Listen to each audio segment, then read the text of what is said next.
একটা স্টুডেন্ট সে আসলো আমার কাছে, বিদেশে পড়াশোনা করতে চায় কিন্তু তার বাজেট খুবই কম এবং সে শতভাগ স্কলারশিপ চায়, বিদেশের মাটিতে পড়াশোনা করবে, যদি কিছু করতে পারে করলো, কিন্তু তার পড়াশোনা যেন অন্তত কোনো টাকা ছাড়াও যেন হয়, থাকা যেন ফ্রি থাকে। এবং তার প্রাথমিক বাজেট কিন্তু খুবই কম, তার আইএলটিএস নেই এবং অনেক অনেক ডকুমেন্ট তার নাই যেটা সে প্রোভাইড করতে পারবে না। এখন এরকম স্টুডেন্টের জন্য কী করা যায়? যদি তাদের বাজেট 1-2 লাখ টাকার উপরে, সে কোনোভাবেই যেতে পারবে না, কিন্তু আবার বিদেশে যাওয়া তার অনেক বড় শখ, সেখানে পড়াশোনা করে তার কেরিয়ারটাকে সে বিল্ড আপ করবে, কিছু একটা করবে।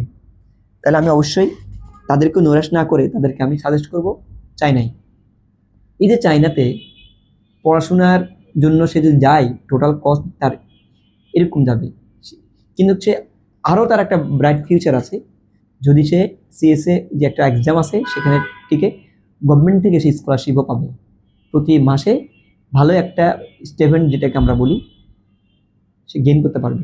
এখন চায়নাতে গিয়ে সে আর কী করবে? যেহেতু সে স্টেপেন্ডটা ধরে রাখতে পারে, ঠিকমতো ক্লাস করতে পারে, রেজাল্ট ভালো করতে পারে, মনে হয় না সে কোনো বিপদে পড়বে।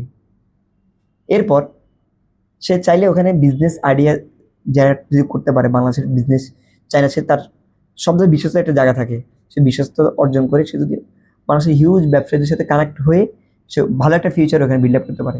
দেখবেন একই জায়গায় থাকে একজন কেরিয়ার খুবই ভালো অবস্থানে আছে, আমাদের মাহবুব ভাই নামে একজন আছে, খুব ভালো অবস্থানে। আবার অনেকে আছে সে ওখানে পাশেই তার বন্ধু লাখ লাখ টাকা কামাচ্ছে, সে কিন্তু তার অধপতন। এটা একটা বিষয় যে আপনি বিদেশের যে কেরিয়ার কেউ যদি চান, বাজেট খুবই কম থাকে, চায়না যান। কিন্তু চায়নার সে যদি বাজেট বেশি থাকে, চায়না যাওয়ার দরকার না। আপনার বাজেট যদি ভালো থাকে, আপনি স্টাডি গ্যাপ কম থাকে, আইএলটিএস না থাকলেও সাউথ কোরিয়া থেকে শুরু করে ভালো ভালো কান্ট্রি আছে যেগুলোতে আপনি ইনস্ট্যান্ট আপনি ফায়দা পাবেন।